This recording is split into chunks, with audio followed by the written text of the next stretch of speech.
বরিশালের বাবুগঞ্জে রিসাইকেলিং প্ল্যান্টে পুরনো টায়ার ও রাবার পোড়ানোর কারণে পরিবেশ দূষণের অভিযোগ উঠেছে।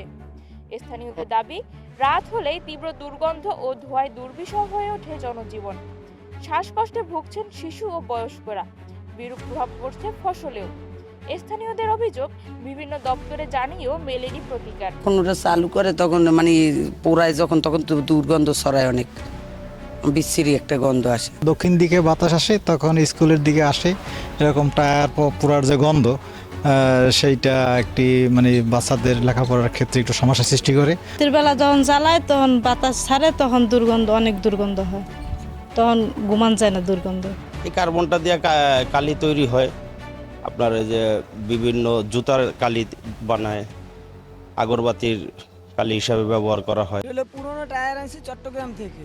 রিসাইকেলিং এর মাধ্যমে বজ্র থেকে বিভিন্ন উপাদান উৎপাদন হলেও পুরনো টায়ার ও রাবার পোড়ানোর এই প্রক্রিয়ায় পরিবেশ ও জনস্বাস্থ্য নিয়ে প্রশ্ন উঠেছে।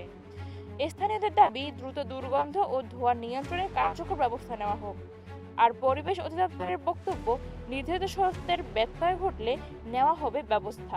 কার্বন যদি টায়ারকে যদি প্যারালাইসিস করা হয়, যদি তার এটিপি কোনো না থাকলে, এটিপি না থাকলে তার কার্বনটা ছড়ানোর সম্ভাবনা আছে।